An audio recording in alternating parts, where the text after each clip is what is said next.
Okay, I think we will get going. I will just be doing a quick intro to ESGVC.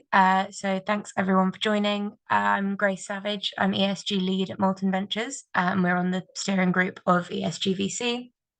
Uh, so if anyone firstly has any questions today, feel free to put them in the Q&A box or the chat function, and there should be time at the end for us to come to those.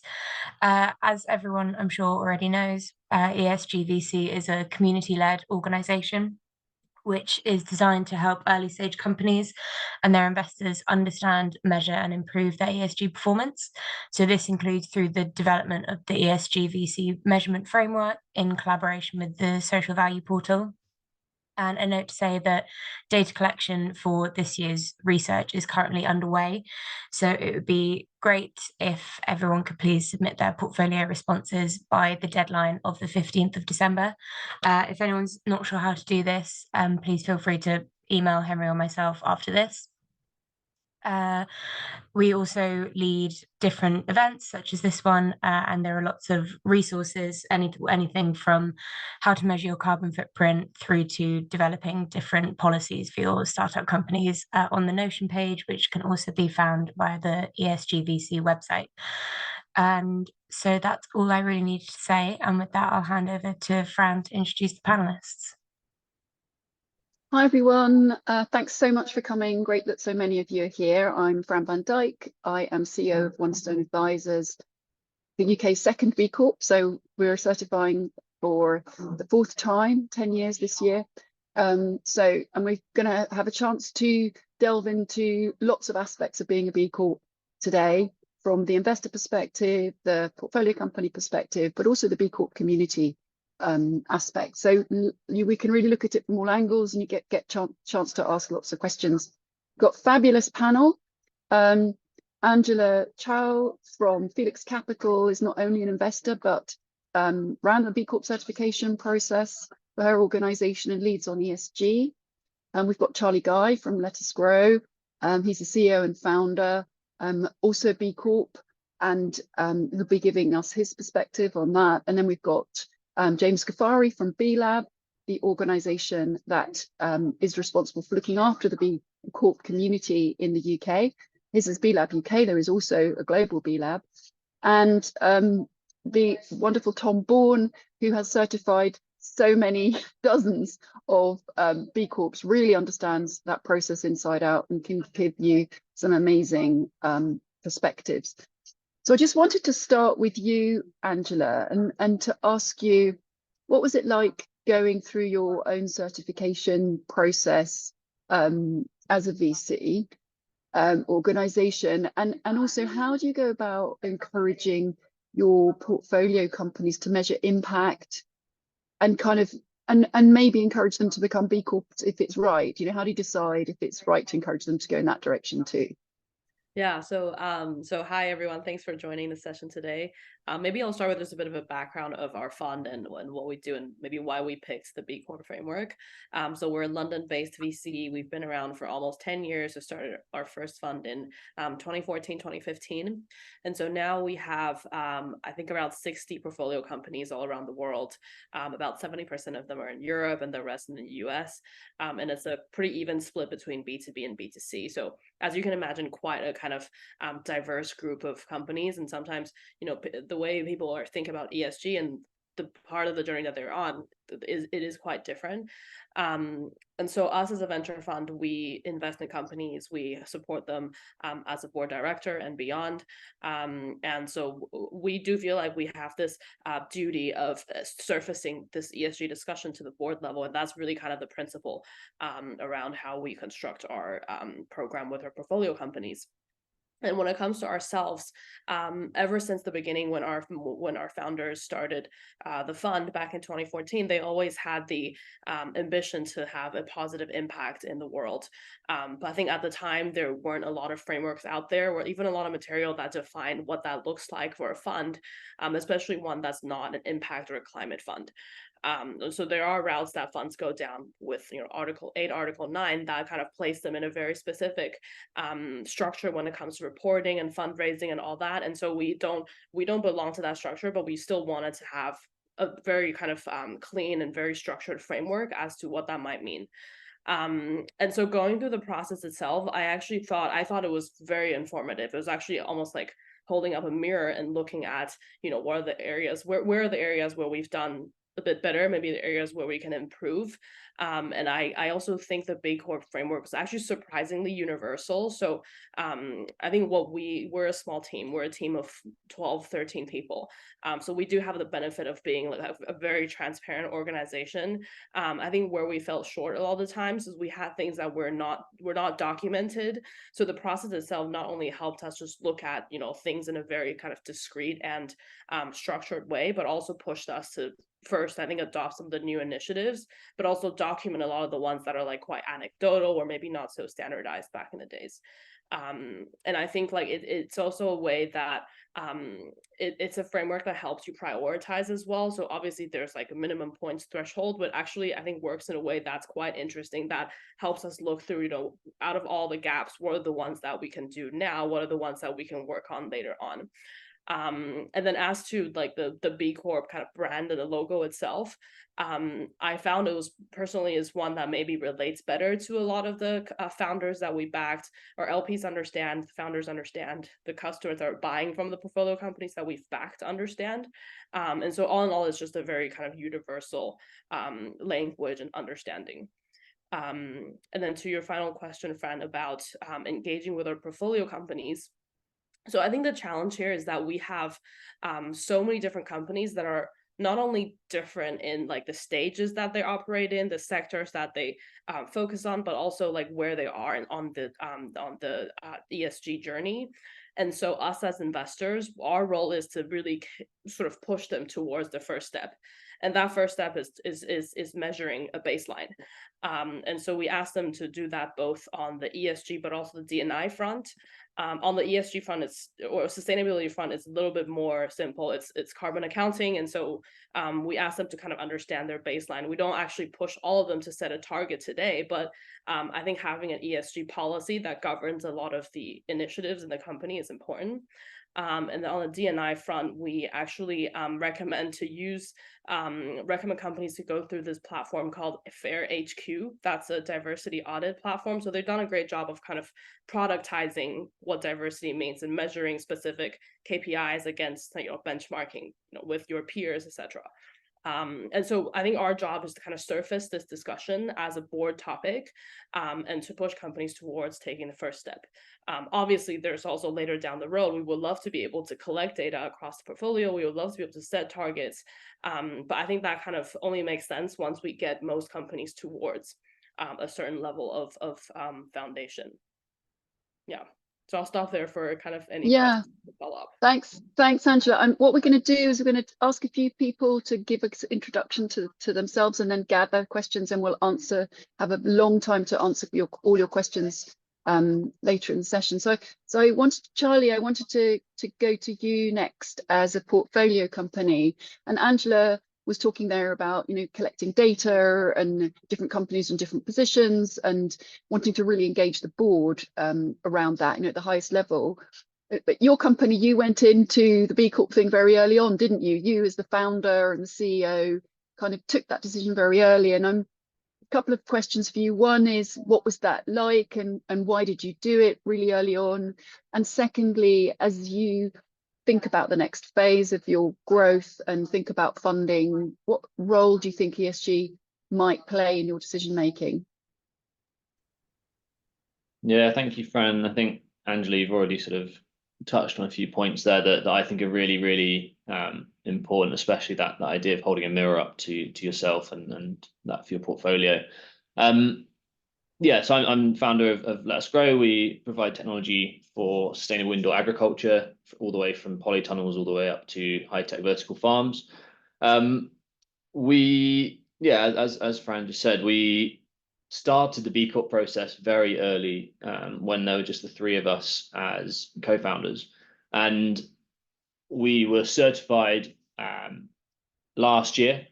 So just to give an idea of timescale, sort of 2018 that we started the process with our first investment round. And we just sort of left it for a while. What we did is we put the articles, the model articles into our articles at that point, because we thought that was the most impactful thing that we could do to protect our business and the impact that we wanted to have on the world. Because we're not, it was that mission lock, which for a later stage business, having to then influence, investors that maybe aren't as aware or au fait with B Corp, that there's this whole set of articles that you want to put in to your legals, I think is a bit more of a challenge. And even at that point, when we were quite early stage, I remember having conversations with some angel investors, and they were bemused by this. And at that point, it sort of immediately shines a light on whether you're aligned or not, in my opinion. And that's part of the benefit that we've already talked about, is that if you have that alignment, then, well, if you have the B Corp certification, then you already have a shortcut to understanding your alignment. So that's a really beneficial thing that we've noticed. So yeah, we embedded those founding principles right at the early stages, made sure that they couldn't be taken out. That sort of multi-stakeholder approach that B Corp promotes, engaging not just sort of board level individuals in decision making, engaging employees, customers, these sort of things, making sure that what we were looking at was a much more holistic governance model for the business. And often, that can go in contrast to some VC models and some, let's call it older fashioned VC models, not anyone that's on the call today. And for us, that was really important, just to sort of state our position and state how we wanted to be as founders and behave as a business. The second part of your question, Fran, around sort of looking forwards, I guess, and how we see sort of ESG profiling, and how we look at investors, whether they're B Corps or not. I think I've already said that B Corps are a bit of an easy shortcut sometimes, but there's no way you can encapsulate everything that a person or a brand or an investor stands for in one logo. It's a good little guide, but from my perspective, the most important thing with any investor is finding that personal alignment, finding that team alignment, and those shared values that you're going to be working on. Because as we all know, as soon as you go through an investment round, the people that were on the other side of the fence are now on your side, and you're going to be working together and working hard for the next few years. So that personal alignment, that individual alignment, is still the most important thing. I don't think you're going to be able to capture that through any universal certification, but B Corp for me is a very good guide to that, and it helps filter out some people and filter and direct others. And it's really great from my perspective to be seeing more and more investors becoming B Corps. I think I've seen that trend over the last 5 years. It's really, really heartening to see.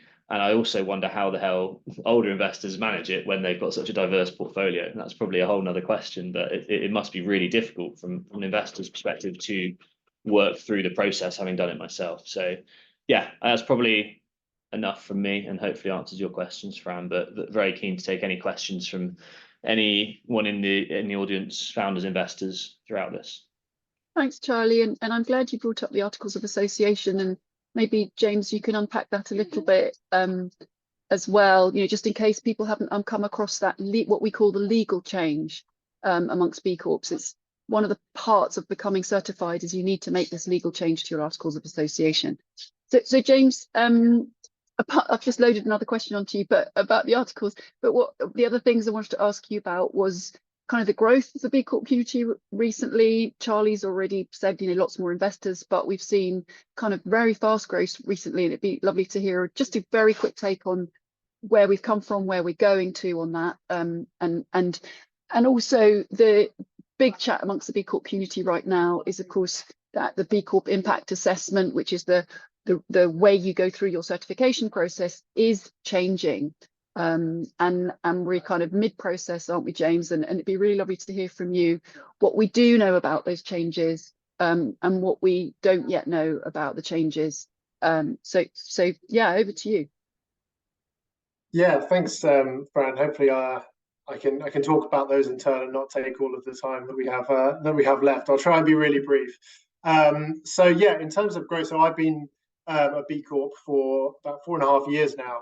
And when I started, I think we had 150, obviously a couple of people on the call, which is really exciting. And now we're actually at 1,700, representing about 20 billion of revenue and about 85,000 employees.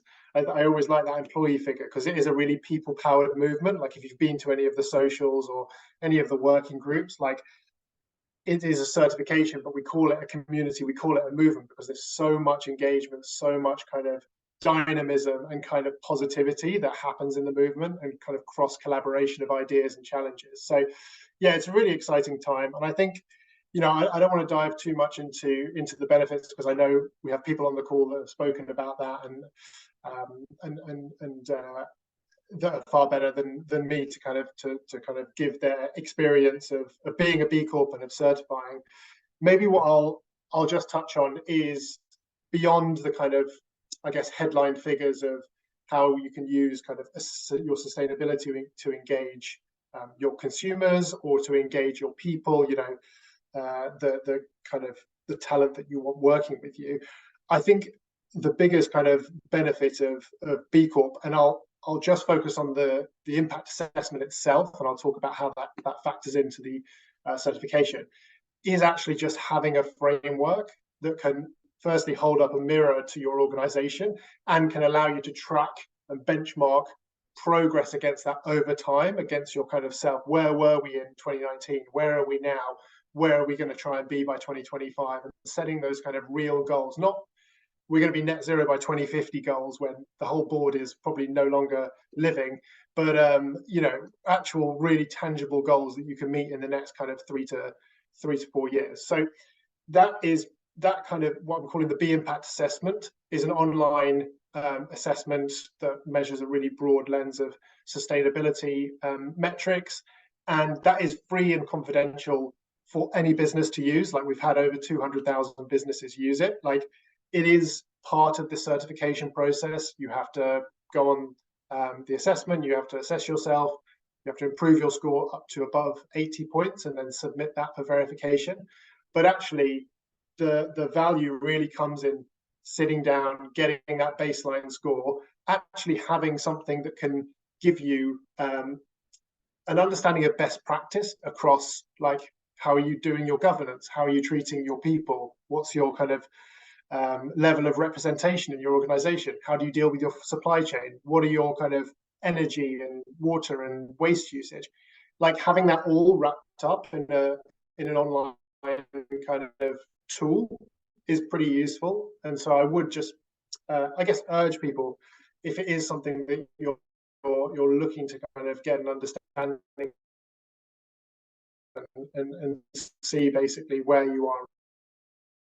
The second part of the certification, as Fran has mentioned, is this legal requirement. So it is I'm just checking. Sorry, Fran, are you getting me still? My connection is saying it's unstable. We can. You're breaking up a little bit, but we can hear. We can follow you. It's okay. Okay, great. Well, I'll wrap it up in a second. I'll probably try and move somewhere else in my house. As Fran says, there is this legal requirement as well, and Charlie spoke about it kind of embedding that at the start of the process, which I think for startups, small organized, growing organizations is really interesting and valuable to kind of set your actual governance of your business in line with your values and the way in which you want to run the business, not just for maximizing shareholder value in the short term, but for considering the impact of your business across all of your key stakeholder groups and basically setting that stake in the ground to say, now and into the future, that's how we're going to set the strategy for the business, and that's how we're going to make decisions going forward. So very quickly, the B Corp kind of certification is evolving, as it always has done and always will do. We are moving away from this single 80-point kind of minimum requirement that companies have to have, and that they can meet across any of the kind of sustainability metrics that we measure. And we are moving to a position of kind of requiring a certain minimum level of achievement across like 10 specific areas of what we consider to be a good business and what kind of is best practice for a business that wants to be purpose-led. So things like what we call JEDI, so justice, equity, diversity and inclusion, human rights, environmental management, governance, things that you would imagine are going to be there. That is where we're transitioning to.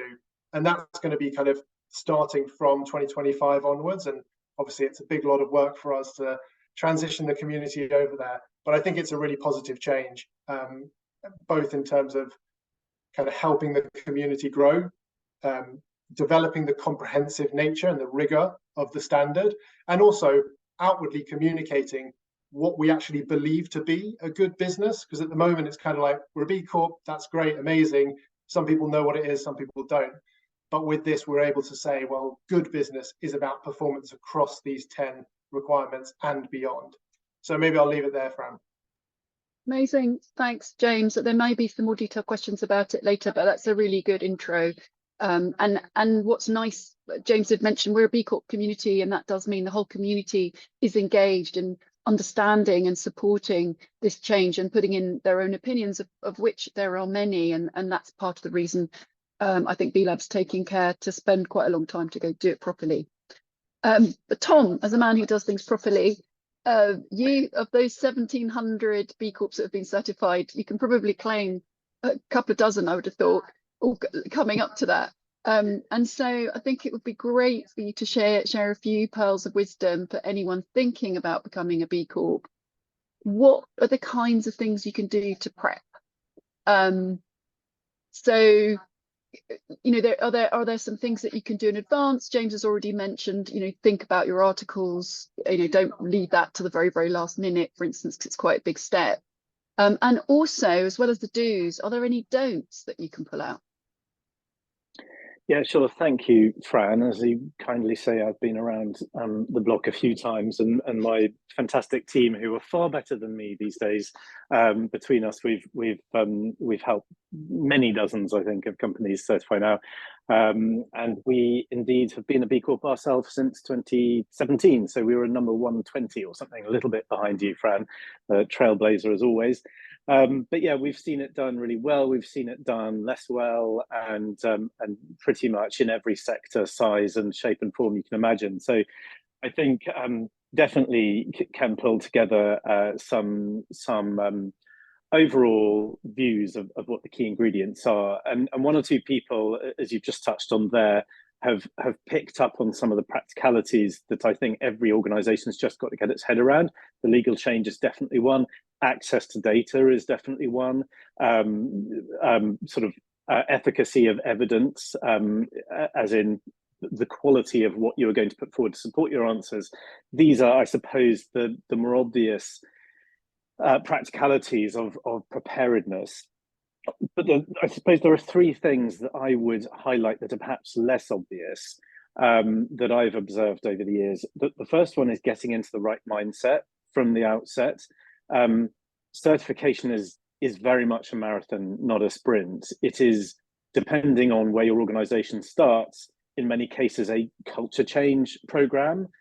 It is not an audit process. And I think too many businesses go into it seeing it as an audit, and then they get 9-12 months in of a pretty intense process, and they have audit fatigue, and everyone's pretty fed up with the word B Corp, and nobody wants to provide another spreadsheet ever again in their life. And if they get certification, they flop over the line, pretty fed up. I've seen it happen. If you get into the mindset of actually this is a realignment, this is a journey the whole organization is going to go on as a cultural experience, then that's not going to happen, or it's much less likely to happen. Of course, there are the practicalities we've just discussed, but getting into the right mindset from the start and selling it as such through the organization, I think, is absolutely critical. And kind of an extension of that point, I think, is being able to aim beyond certification. You know, we've almost got to the point where if a company comes to us and says, look, all we want is certification, we'll probably say we're not the right partner for you. If you're just hell-bent on getting the stamp and that is all that matters, I would really invite you to question the motivation for it. I think what where we see it be most effective is when certification is a brilliant and important waypoint, a recognition point on a much longer journey of improvement and development. That is when you know you're embedding the right behaviors. That's when you know you're setting off on the right course. So I think there's a really important distinction there. And again, how you communicate it within your ecosystem, either internally or externally, from the outset, I think is really important. And finally, and probably most obviously, but again, it's incredible how often we see this misjudged, is being sure really to give it the time, resource and effort it deserves. And I think I would unpack that in three ways. Firstly, at a leadership level, making sure there is both clear leadership sponsorship, buy-in from the board, but that if ESG isn't on the leadership agenda, generally, you're not really going to get this off the ground. You're probably not going to see it all the way through to certification. There has to be a clear mandate from leadership, held ideally with quite a high degree of passion, for this to happen and for it to mean something. Secondly, there is an awful lot of work to do. So give your organization the project management headspace it deserves. And obviously how long's a piece of string, but I think that means not just forcing it into somebody's role, but to say, right, you're a good project manager. We want to do this. We want to get it right. Here is a day and a half of your time that you should ring fence for this and this alone, and to bring everyone with you on the journey. I think having that point person with all the good project management skills and capabilities, good stakeholder management, good access to all areas, all that sort of stuff, I think really, really important. And finally, apart from the obvious, consultancy support apparently is sometimes helpful too. Functional support from across the business is critical. This is not something that a project manager can do on their own. It's definitely not something a consultancy can do on their own. You're going to have to get every function in the business bought into it with skin in the game, with a stake in how the process unfolds. So when your project manager says, well, here's a policy that we need to implement, it's not just a piece of paper, it's properly implemented, you fed into it, it's properly consulted on, it means something, and it works when it happens.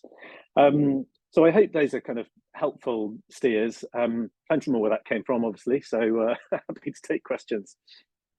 Thanks, Tom. I mean, you're right. In order to go further with the sustainability or ESG way of working after the B Corp certification, you really do need that buy-in, because those are the people that are going to be making the decisions going forward, and so they need to understand what they're talking about, what decisions they're making, what the risks and opportunities are. And the B Corp process, the certification process, can really help you nail what you're really good at and where there's work to do. Very, very useful going forward when you're thinking about sustainability and ESG. So first questions come through already, which is wonderful. And I think it's one for you, James. It's a question around B Corps outside the UK, and about, what trends do you see happening outside the UK, Europe, US, and so on, and maybe unpack a little bit of the history of B Corp through that. Yeah, absolutely. So so B Corp was actually started in around 2006-07 in the US, and so we still have our biggest B Corp community over there, around 2,000, just over 2,000. We're over 7,000 globally now. But really, for me, the fastest growing market is the UK, and Europe as well. There's a lot of the size of the community in the UK and the size of the community in Europe, and the rate of growth is pretty similar. So that's probably where we're seeing the strongest kind of take up and the strongest interest. We also have B Corps in Latin America, in South America, called Sistema Bay, and in Australia and New Zealand. And actually, there's a lot of kind of energy in Australia and New Zealand as well. What I would probably say is maybe taking this question slightly broader in terms of the general kind of appreciation of business and finance institutions for sustainability. I don't use the word ESG that much, sustainability as a kind of central operating principle of the business or the financial institution, because I think it's really interesting what we're seeing in the US and what I don't think we're seeing in the UK. And I wonder why that is, and probably invite other panelists to kind of see if they agree, is that there is this kind of anti-ESG trend that we are seeing in the US, and I know our colleagues are feeling that and having to deal with that. And I think it's maybe more mainstream in the US, but certainly here in the UK, it's not something that we've spent a lot of time dealing with, or that has kind of led to any kind of significant drop off in interest from companies here in the UK. And I'm still trying to work out what the reason is behind that. But there has been, attempts to kind of drive climate, ESG kind of business into, like, a drive a wedge into that ahead of the general election, that kind of bring that into the kind of culture war. But I don't see that actually taking up, that hasn't taken hold anywhere. I'm still having the same conversations with companies, with business leaders who are increasingly kind of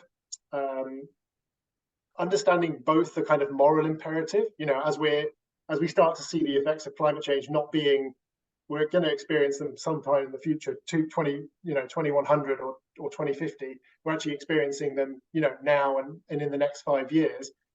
I'm speaking to more people that really understand that kind of moral imperative, but increasingly the kind of business imperative is kind of driving more and more companies towards, being more sustainable. And I will just pitch a kind of what we're calling the purpose dividend, which is a report that we've done with Demos, basically that's looking into the purpose-led economy ahead of the general election and what it could add to the economy. And the findings are that it could add a 149 billion boost to the UK economy, which is a 7% boost to GDP, an 86 billion increase in capital investment, and a 5.3 billion pay rise for the lowest paid. And so beyond the moral case that I think more people are getting behind here in the UK, there is this business case that is growing stronger and stronger and is consistently driving more and more businesses and financial institutions to investigate and explore this more. But I can only really speak for the UK and what I'm seeing from the US. I'd be interested to see, especially from people really focused on finance institutions, like, am I just in a bubble here?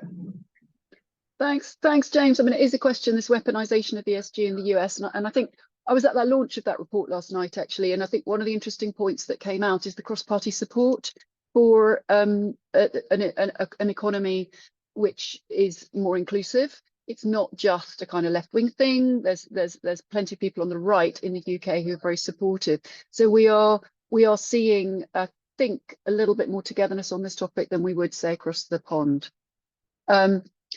So for Charlie, question for you. So what was the most challenging part of the certification process for you? Can you remember that far back? Can I remember? I mean, from our perspective, it was quite binary, actually. There were some things that it felt like we'd look at the certification and we go, we've smashed out of the park and gone way beyond that, just because of how we sort of set up and how we do business. And we were like, oh, that's a nice sort of tick box for us. Other parts, you were like, wow, we haven't even thought about that, because you're a small, rapidly scaling startup. We went from 3 people to 30 people in under 3 years in the time that we were going through the certification. So we kept changing. That was probably the biggest challenge, is that the business kept evolving. And the point that we actually, the data we'd collect on one element would be out of date after a few months. So that was probably the biggest challenge. Each time we hit something that we hadn't thought about yet as a business, we'd just see that as an opportunity to improve. I guess that's the mindset that Tom was talking about earlier. That's how we were looking at this. And I guess different businesses will come at it from different angles, but we had all 3 founders bought in, CEO, CTO, and CSO, and our head of operations heading it up. It was difficult in that sort of fast scaling period to find the dedicated time.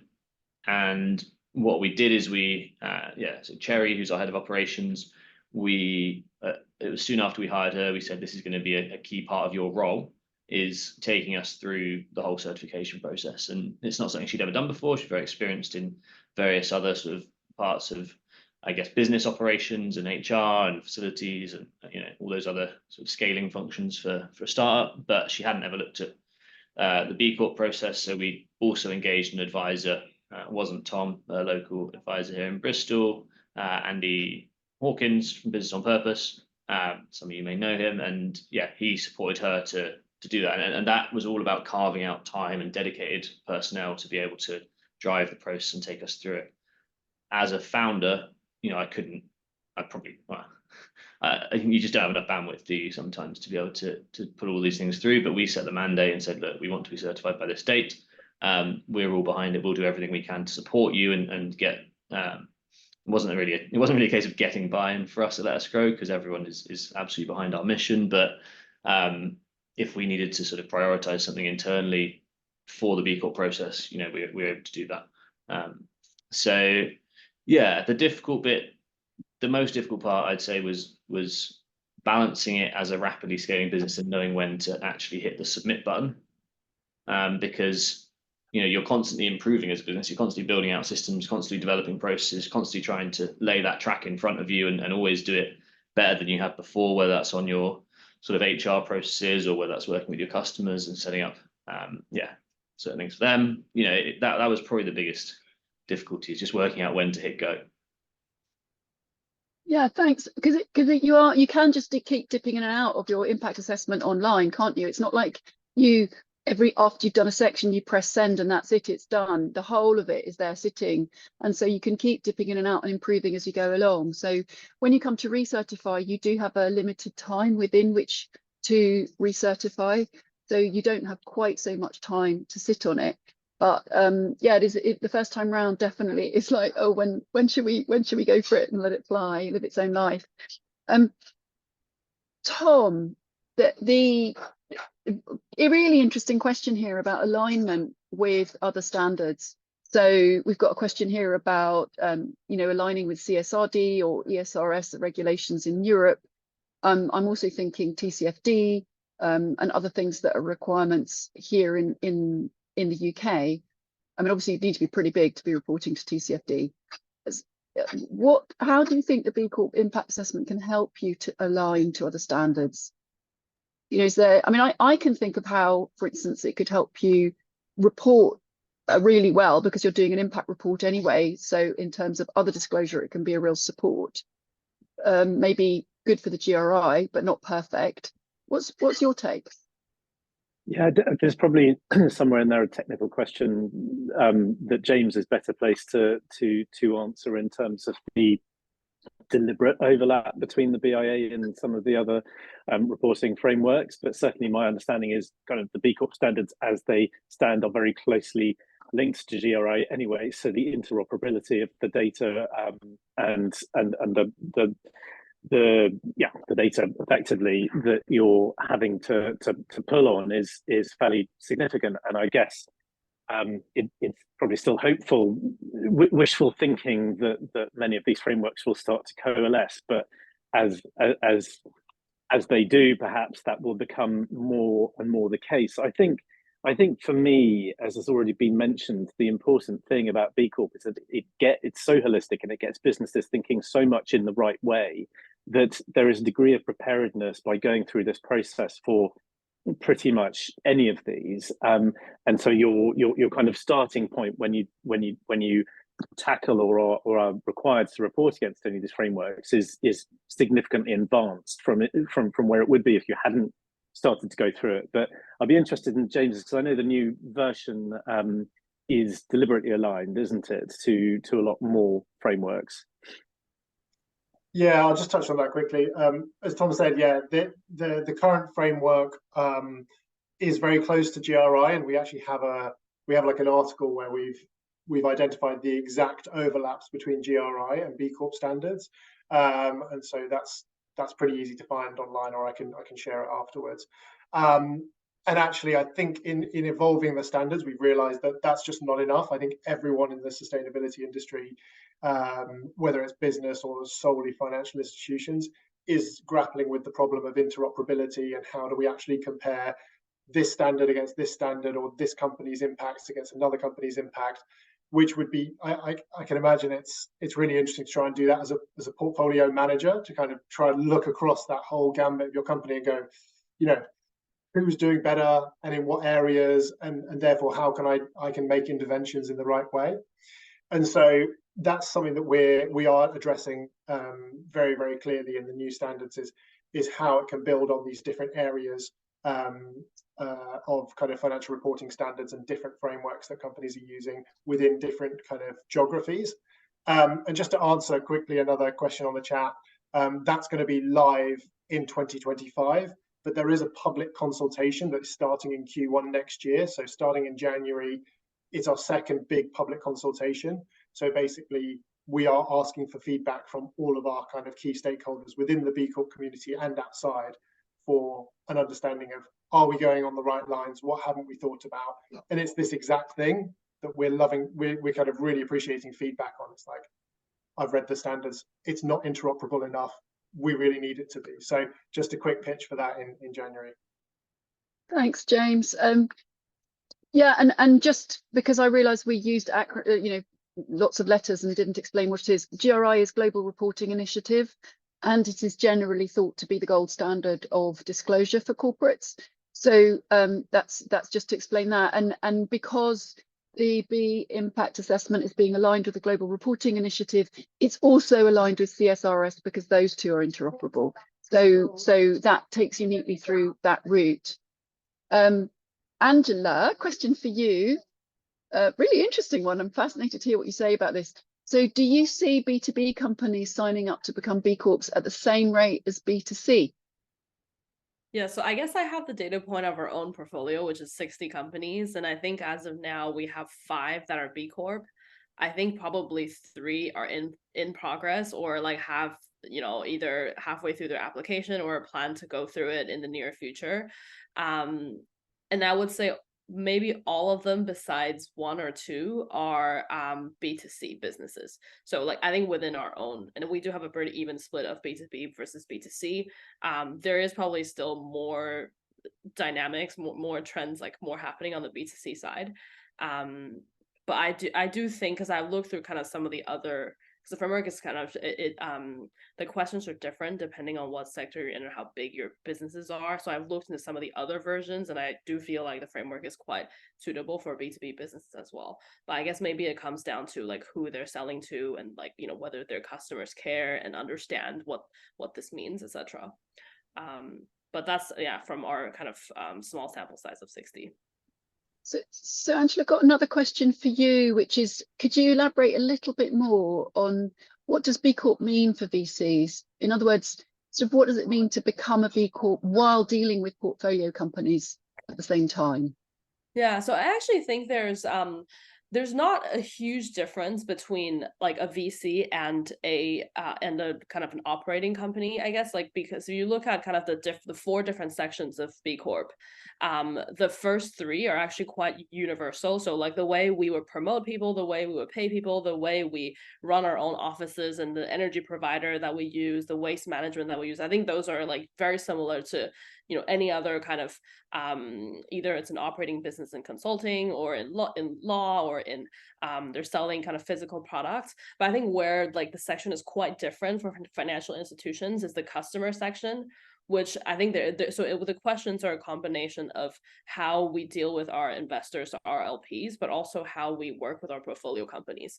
And so I would say for us, or maybe for like financial institutions that are thinking about this, like that will be the most challenging section, because there are a lot of things that you cannot change overnight.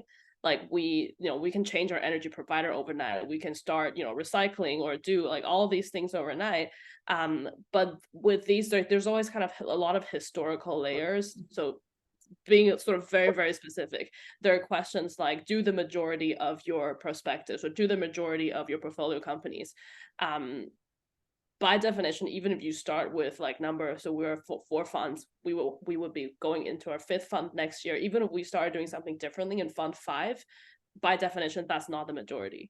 So structurally, I think there are a lot of like things that are hard to shift in that sector. But so I think sometimes like you also have to kind of interpret like what does this mean, like the customer of a VC fund. These are founders but also are investors, and so we try to kind of make the, like, you know, I think some of the principles are more universal than others, but I think when it comes to our, like, there are also questions that had to do with how we engage with the portfolio companies. And then I think the interesting thing with the B Corp, like the way the questions are being formulated in the B Corp framework versus PRI, for example, which we're also a member of. PRI is a lot of yes, no, yes, no.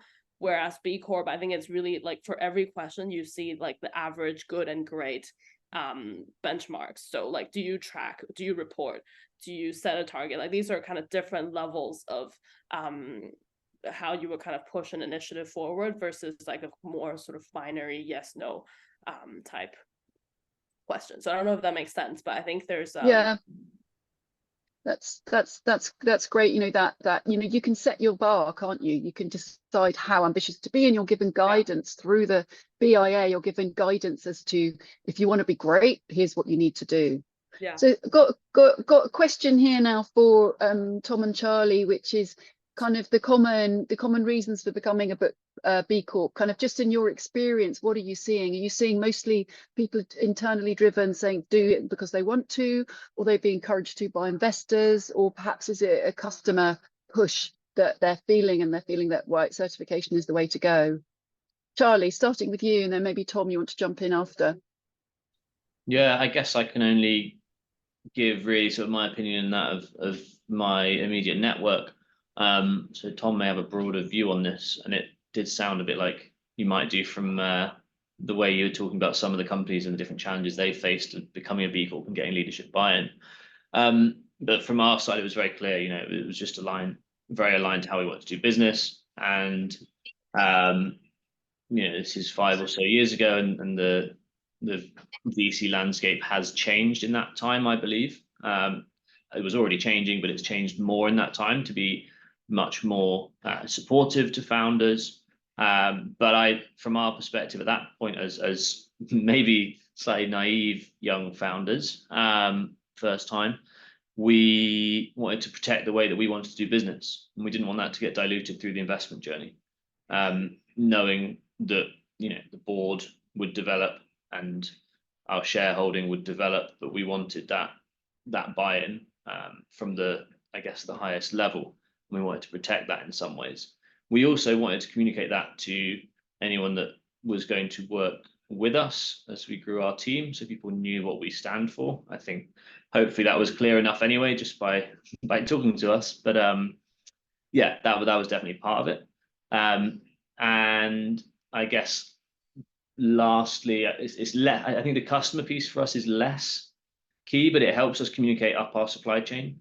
We are hardware and software providers, so yeah, it gives us a good framework to communicate to our suppliers and people that provide you know, pieces of equipment, components, etc., that then go into our products. It gives us a really good framework to work with those types of people as well. So many different reasons, but overriding all of those, it was the way that we felt very aligned to the way that we wanted to do business. And I guess our earliest investor, Bethel Green Ventures, who some of you I'm sure will know, we were very aligned to them on the B Corp journey as well. They're also a B Corp, so that was from our perspective helped sort of confirm that, you know, there's a lot of other investors out there that would also want to be doing, well, maybe not a lot, but at the time there were other investors out there that were aligned to how we want to do business and how we want to build the business as well, with impact at its core.